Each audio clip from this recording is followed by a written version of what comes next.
আসসালামু আলাইকুম বন্ধুগণ। আজকে একটি কমন ডিজিজ সম্পর্কে আপনাদেরকে হালকা টিপস দেব। সেটি হচ্ছে ডিপ্রেশন। ডিপ্রেশন চিকিৎসা হোমিওপ্যাথি মানুষের মনের অসুখগুলির মধ্যে অগ্রহণযোগ্য স্থান দখল করে রেখেছে ডিপ্রেশন বা অবসাদ।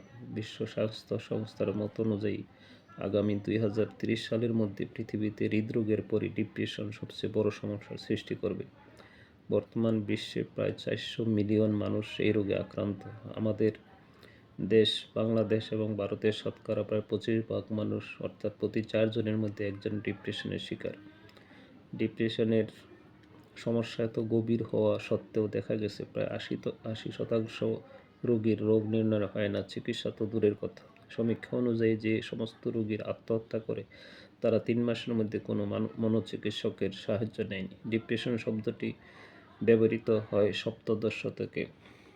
যাই হোক, এই রোগে আধুনিক চিকিৎসা বিজ্ঞানের জনক হিপোক্রেটসকে মেলানকোলিয়া নামে অভিহিত করেন। বর্তমানে একে মুড ডিসঅর্ডার বলা হয়ে থাকে। আব্রাহাম লিঙ্কন, উইনস্টন চার্চিল, এমনকি রবীন্দ্রনাথ ঠাকুরের মতো বিখ্যাত ব্যক্তিরাও কোনো না কোনো সময় এই রোগে আক্রান্ত হয়েছিলেন।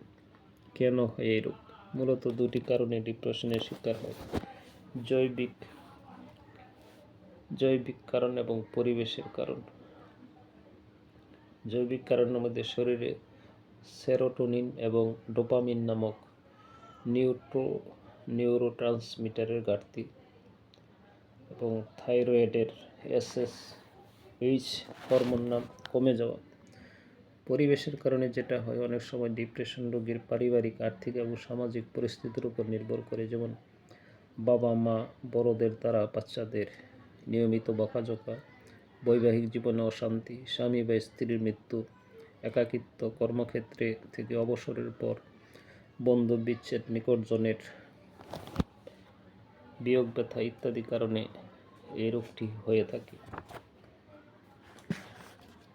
এখন এটার হোমিওপ্যাথিক চিকিৎসা কি? হোমিওপ্যাথি সুন্দর চিকিৎসা আছে এর জন্য। সেই একটি মেডিসিন হলো, এটা লক্ষণ অনুযায়ী চিকিৎসা হবে।